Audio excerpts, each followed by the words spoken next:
Bonjour à tous et bienvenue dans ce second épisode d'un jeu, une bande son. Cette fois-ci, on voyage dans le temps avec Chrono Trigger et sa musique intemporelle.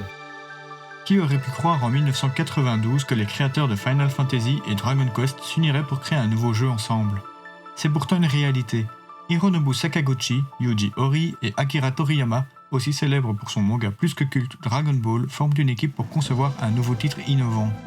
Chrono Trigger, édité par Square, sortira finalement le 11 mars 1995 au Japon et 5 mois plus tard en Amérique du Nord. Le titre sera un succès critique et commercial décrit comme un chef-d'œuvre révolutionnant le genre. À travers le temps, il sera considéré comme un des meilleurs jeux jamais sortis sur la Super Nintendo. Était-ce déjà un signe que les deux mastodontes du jeu de rôle japonais étaient voués à fusionner? Comment sont-ils parvenus à créer un titre qui aujourd'hui reste encore gravé profondément dans le cœur des joueurs? C'est ce que je souhaite vous faire découvrir dans cet épisode.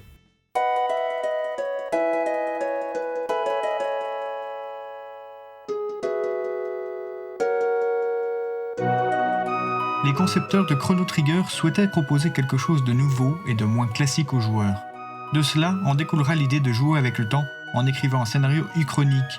Nous parlons donc ici d'un genre dans lequel le cours de l'histoire peut être réécrit en modifiant les événements du passé, comme dans Retour vers le futur par exemple. L'histoire relate les aventures d'un groupe de jeunes personnages qui sont accidentellement transportés dans le temps. Ces derniers découvrent que la fin du monde est plus imminente que ce qu'ils croient. Leur but sera de trouver un moyen de sauver leur monde de la destruction provoquée par Lavos, sortant de terre et provoquant une pluie de lave détruisant la surface de la planète et sa civilisation. Le jeu offrira la possibilité d'accéder à 11 fins différentes, variant en fonction du moment où le joueur choisira d'aller battre le boss final.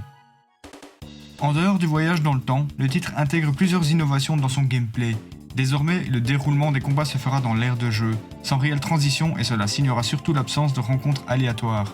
Malgré cela, une interface de combat sera tout de même de mise, mettant en évidence l'usage de l'Active Time Battle cher à Square depuis Final Fantasy IV, ce dernier ajoutant pas mal de dynamisme au système du tour par tour.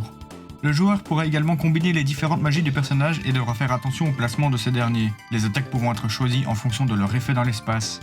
Autant vous dire qu'avec une histoire aussi originale pour un jeu vidéo de l'époque, un gameplay aussi bien pensé et un design ne pouvant faire que l'unanimité, le jeu était bien parti pour être un succès colossal. Mais ces éléments n'ont pas été les seuls à contribuer à la renommée planétaire qu'a le titre aujourd'hui. Si vous évoquez Chrono Trigger lors d'une conversation, vous pouvez être certain que la qualité de ses musiques sera très vite mise sur la table. Encore jeune recrue chez Square, Yasunori Mitsuda sera désigné comme compositeur pour la bande-son de Chrono Trigger. Ce sera son premier projet en tant que tel pour le studio. Mitsuda compose la bande-son avec l'idée en tête de créer une musique qui ne correspond à aucun genre établi, celle d'un monde imaginaire. Aujourd'hui culte, le thème principal sera créé en une seule séance, lorsque le développement du jeu commencera sérieusement.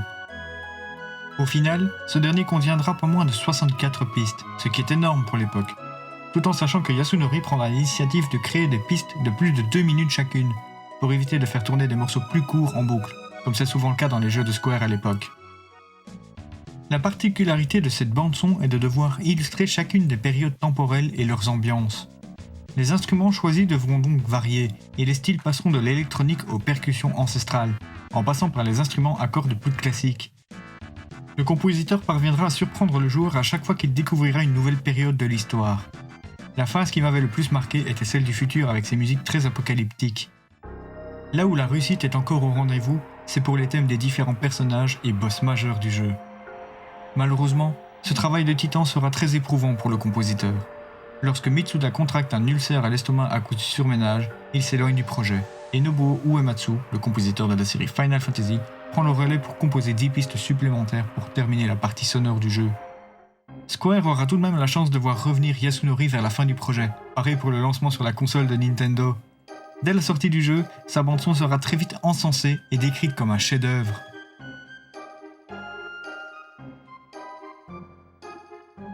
J'aimerais également en profiter pour vous faire découvrir 3 titres que j'affectionne particulièrement dans le jeu. Cette musique fait partie de mes thèmes de personnages favoris, tous jeux vidéo confondus.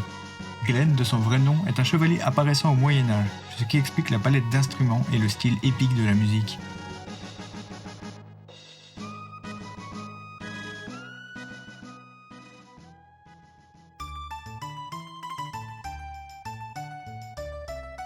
C'est le thème joué lors de la fête en début de jeu.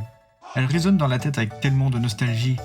Le jeu commence avec une ambiance bien lointaine de ce qu'il proposera plus tard.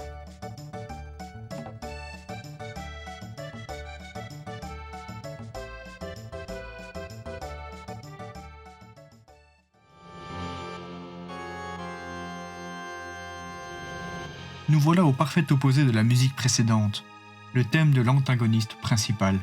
Ce que j'adore avec cette piste, c'est la cassure au bout d'1 minute 30 avec le motif de la musique The Last Day of the World, relativement explicite.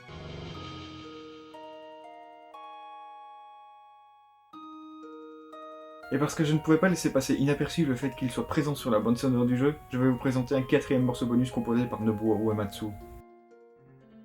Light of Silence fait partie des pistes que le compositeur a dû ajouter en fin du développement du titre. On reconnaît sa patte sans aucune hésitation et ajoute un brin d'atmosphère à la Final Fantasy à ce passage du jeu.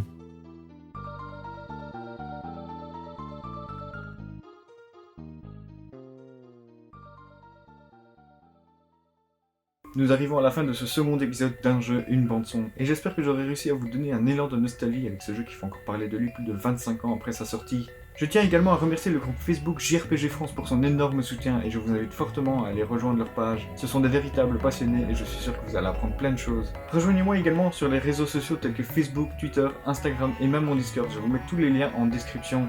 Et d'ici là, passez de bons moments en musique et à bientôt.